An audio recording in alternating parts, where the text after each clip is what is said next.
जय हिंद दोस्तों, मैं सेबी पंजीकृत सलाहकार नहीं हूं भाई। यह वीडियो केवल शैक्षिक और सूचनात्मक उद्देश्य के लिए बनाई गई है। लोएड्स इंजीनियरिंग वर्क लिमिटेड के बारे में बात करेंगे। सीधा सीधा कह लीजिए लोएड स्टील के बारे में बात करेंगे।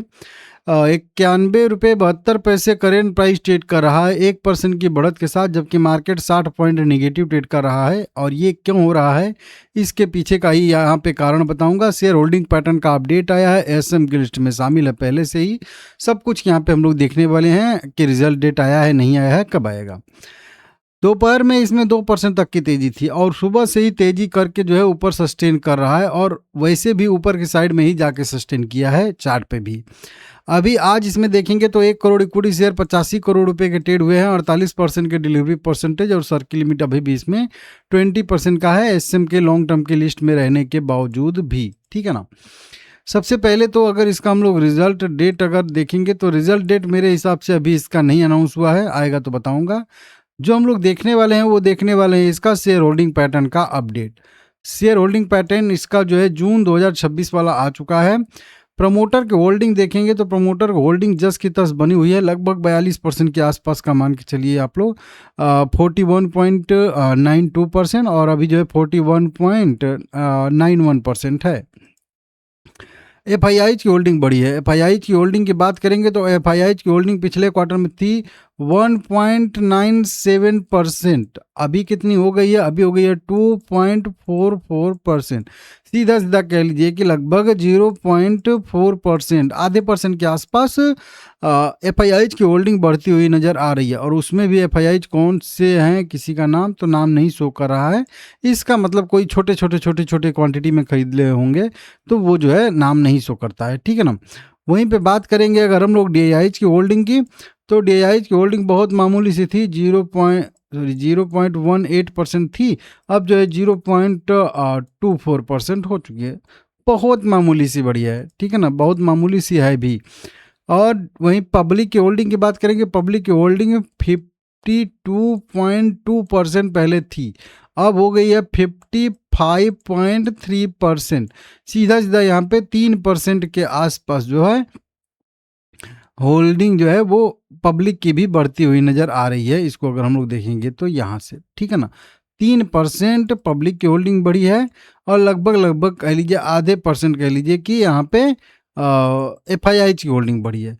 घटी किसकी है, तो घटी है अदर करके। अदर में भी यहाँ पे कुछ होल्डिंग थी पिछली बार 3.7%, अब जो है वो सारी की सारी घट के केवल 0.11% यहाँ पे रह चुकी है। तो इस तरीके से अदर्स की कह लीजिए कोई होल्डिंग जो है वो घटती हुई नज़र आ रही है। और अदर में कौन है, एक करके विशाल अग्रवाल करके कोई व्यक्ति हैं, उनकी होल्डिंग, तो उन्होंने यहाँ पे कुल मिला के शेयर जो है वो सेल कर दिया है या बेच दिया है करके करिए विशाल अग्रवाल।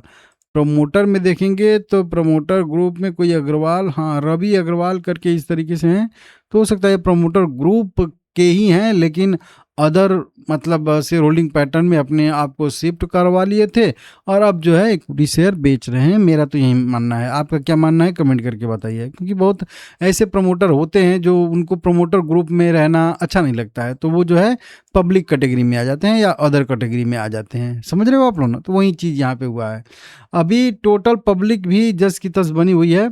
4,18,000 टोटल पब्लिक पहले भी थी, मतलब total number of share holder बोल रहा हूँ यहाँ पे, और अभी भी 4,18,000 शेयर होल्डर अभी भी यहाँ पे बने हुए हैं। तो लोगों का भरोसा अभी भी कंपनी के ऊपर बना हुआ है। तो ये यहाँ पे अपडेट आ रहा है। रिजल्ट डेट अभी इसका अनाउंस नहीं हुआ है, घोषित होगा तो मैं आप लोगों को बताऊंगा। कंपनी जो है 18 जून 2026 से ही लॉन्ग टर्म के एसएम के स्टेज 1 में यहाँ पे पड़ी हुई है, जो कि आप लोग यहाँ पे सीधा सीधा देख सकते हो। ठीक है ना। अब लॉन्ग टर्म के एसएम के स्टेज 1 में 18 जून से अभी तक एक्टिव भी यहाँ पे दिखा रहा है। ठीक है ना। अब ये बाहर कब आएगी, तो देखिए लॉन्ग टर्म ये लिस्ट ही होती है। लॉन्ग टर्म का ही मतलब होता है कि लॉन्ग टर्म थोड़ा ज़्यादा टाइम पे पीरियड के लिए। तो अभी ये जो है इतना जल्दी एसएम की लिस्ट से बाहर नहीं आएगा, लेकिन फिर भी शेयर मोमेंटम कर रहा है, तो वैसे भी कोई बाहर आने की जल्दबाजी भी नहीं है। हालांकि जल्दबाजी मतलब आ जाता बाहर तो थोड़ा सा मार्जिन वार्जिन बढ़ जाता है, तो मतलब घट जाता तो और बढ़िया रहता। अभी 100% का इसमें अप्लीकेबल मार्जिन है, मतलब जितना रुपये का शेयर ट्रेड करा है उतना ही रुपया कंपनी का शेयर खरीदने के लिए आपको लगेगा।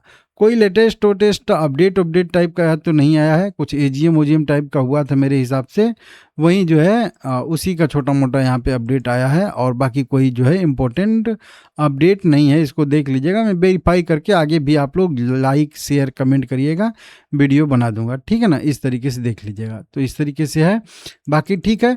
शेयर बहुत बढ़िया मोमेंटम किया निचले स्तर से, जब मैं आप लोगों को बताया था ये वाला सपोर्ट और वहाँ से रिकवरी किया था, तो मैं आप लोगों को बताया था कि अब यहाँ से एक रिकवरी की संभावना फास्ट दिख सकती है। फास्ट क्यों? क्योंकि बहुत ज़्यादा ये रिट्रेसमेंट ऐसे ऐसे करके नहीं जाता है, सीधा जब जाता है तो सीधा रेखा में ही जाता है, ठीक है ना।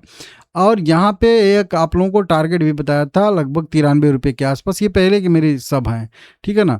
जब ये वाला रेंज मेरा ब्रेक कर दिया था, तब मैं आप लोगों को क्लियर बोल दिया था कि अब यहाँ से जो है नीचे रुकने वाला नहीं है, और जब तक इस लेवल को 60 रुपये को नीचे ब्रेक न करे तब तक इसमें पॉजिटिव व्यू रखना चाहिए हम लोग को, और तब से भागी जा रहा है, और हमारे टारगेट पे ही सस्टेन करा।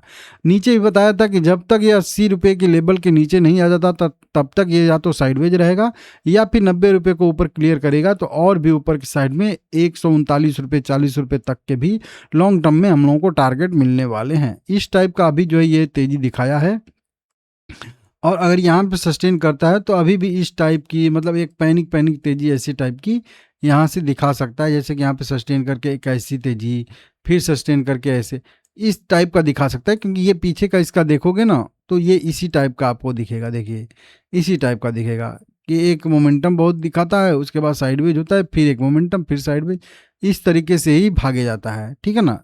तो इसका मेरा व्यू जो रहेगा वो पॉजिटिव ही रहेगा। डेली चार्ट पे ये पॉजिटिव दिख रहा है, वीकली चार्ट भी देखा था, अभी वीकली चार्ट भी पॉजिटिव है, लेकिन वीकली चार्ट में थोड़ी सी लाइन और खड़ी बन जाती है हम लोगों की, तो इसकी वजह से थोड़ा सा एक छोटा सा रिट्रेसमेंट की जो है कह लीजिए कि संभावना इसमें रहेगा।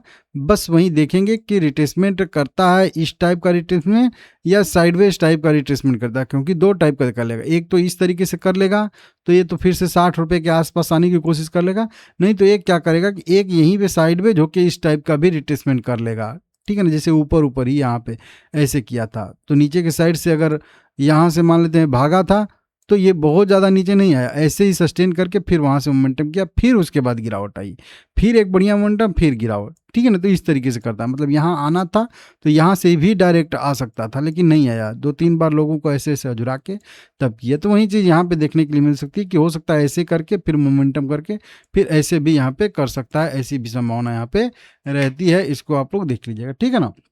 बाकी ठीक है भाई, मेरा व्यू अभी भी इसमें पॉजिटिव है। जब तक 80 रुपये के ऊपर है तब तक इसमें व्यू पॉजिटिव रहेगा। कई सारे क्रॉसओवर हुए थे, आरएसआई भी ठीक ठाक पोजीशन पे ही है, तो आप लोग अपने हिसाब से देख लीजिएगा, मेरे हिसाब से बढ़िया है, ठीक है ना। और एफआईआई की भी होल्डिंग बड़ी है, तो उसको भी हम लोग बढ़िया ही लेंगे, ठीक है ना। तो देख लीजिएगा आप लोग अपने हिसाब से, लाइक करके चैनल को सब्सक्राइब करिएगा सभी लोग।